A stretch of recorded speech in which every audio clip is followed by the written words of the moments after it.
아이를 낳으면 아이를 중심으로 해서 남편과 아내가 진짜 가족이 된다. 이렇게 생각을 많이들 하세요. 물론 이렇게 되면 참 좋은데 저희가 이혼 소송하다 보면 이렇게 반대로 되는 경우가 종종 있습니다. 자, 도대체 왜 이렇게 되는 걸까요? 안녕하세요. 대한민국에서 가장 솔직하고 현실적인 변호사 조혜정입니다. 결혼한 부부가 헤어지게 되는 원인이요. 겉으로 보면 수만 가지가 있고요. 엄청나게 종류가 많습니다. 원인은 딱 한 가지예요. 마음이 멀어지는 겁니다. 근데 결혼한 부부의 마음은 이렇게 붙어 있는 게 이상적이죠. 이렇게 마음이 딱 이렇게 밀착돼 있어야 돼요. 그런데 사람의 마음이 이렇게 항상 밀착돼 있을 수 있나요? 그렇지 않죠. 이게 밀착돼 있다가 잠시 좀 떨어졌다가 붙었다가 떨어졌다가 이제 이렇게 하면서 사는 거거든요. 이게 문제는 뭐냐면 이렇게 딱 떨어졌는데 무슨 계기가 생겨가지고 이게 다시 가서 붙지를 못하고 이 떨어지는 기간이 좀 오래되네. 그냥 떨어진 것만이 아니라 마음이 살짝 딴 방향을 보기 시작하네. 그러다 이쪽도 딴 방향을 보고 나중에 서로 마음이 등져서 반대로 둘이 다 반대 방향으로 진행을 해버리네. 자, 이렇게 되면 어떻게 될까요? 이게 바로 나중에는 이혼으로 가는 시발점이 되는 거거든요. 그때는 근데 잘 몰라요. 이렇게 되기 시작하는 요때. 나중에 이혼에 이르게 됐을 때 되짚어 생각을 해보니 깨닫는 거죠. 아, 그때가 사실은 우리가 이혼하게 된 출발점이구나. 자, 그럼 언제가 그 멀어지는 순간이냐? 저희가 일하면서 보니까 가장 특징적으로 나타나는 것이 바로 첫 아이의 임신 출산기예요.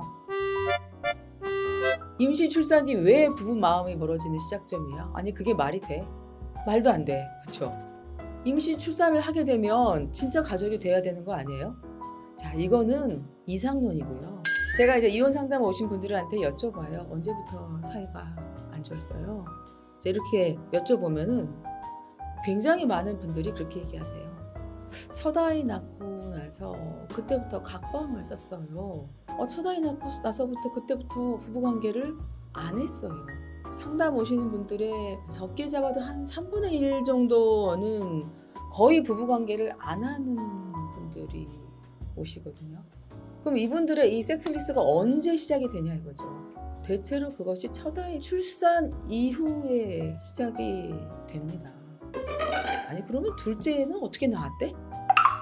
이 둘째는요, 첫 아이 낳고 나서 내내 안 했어요. 그러다가 어쩌다 한 번 했는데 둘째가 생기거나 아니면 내내 안 하다가 이제 둘이서 합의를 한 거야. 그래도 둘째도 낳자.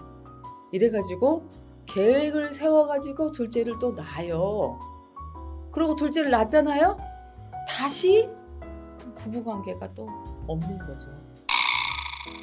섹스리스하고 이혼하고 무슨 특별히 상관관계가 있는지 없는지는 저는 그건 정확하게 판단은 못하겠어요. 그런데 제가 경험적으로 보면 섹스리스 부부들이 외부의 유혹에 좀 약한 측면이 있더라. 우리는 부부관계는 없지만 인꼬부부야. 이렇게 믿고 살고 있었다는 거죠. 그런데 어느 날 갑자기 남편이 딱 그러는 거지. 나 여자가 생겼으니 이혼을 해줘야겠어. 외부의 유혹에 굉장히 취약한 거예요. 이런 경우가 발생한다는 거죠. 그리고 남편이 첫 아이 낳았을 때 바람이 나서 속을 썩었어요. 이 조금 나이 드신 분들은 이런 얘기하는 분들이 굉장히 많습니다. 그때 바람 났었어요. 이런 일 비일비재합니다. 이 아이가 어릴 때요, 남편이 외도하는 경우 생각보다 많습니다. 아이를 가져서 행복한 거는 맞아요. 근데 이게 잘 적응을 못하면 부부관계에 위기의 시작이 될 수도 있다는 거, 그거 알아두셨으면 좋겠다는 거거든요. 제가 오랫동안 부부의 이혼 과정에 참여해 보니까 그렇더라. 이제 그런 말씀인 거예요. 혹시 이 영상 보시는 분 중에서 어머? 내가 지금 아이 낳고 각방 쓰고 있는데 그런 지 1년 됐는데 2년 됐는데 남편하고 그 이후에 말도 잘 안 하는데 대화가 끊겼네. 애 얘기 말고는. 자, 이런 분들이 있으시죠? 분명히 있을 겁니다. 근데 어떻게 생각하냐면 뭐 그래도 괜찮아. 우리는 아이도 있고 둘 다 사이가 나쁘지 않아. 이렇게 생각하실 수 있습니다. 근데요, 그게 결코 작은 문제가 아닐 수도 있어요.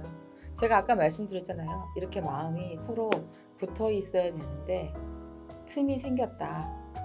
그러다가 마음이 다른 쪽을 보기 시작하는 시작이 될 수도 있거든요. 자, 그걸 방지하기 위해서 어떻게 해야 되느냐? 다시 노력을 해서 서로 마주보게 만들어야 되고요. 다시 마음을 밀착시켜야 됩니다. 이거요, 노력해서 바꾸셔야 돼요.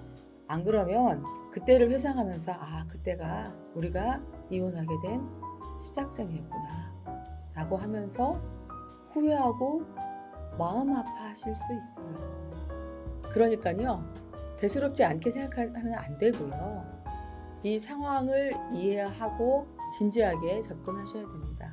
자, 다음 회에는요, 왜 이렇게 되는지에 대해서 같이 한번 생각해 봐요. 끝.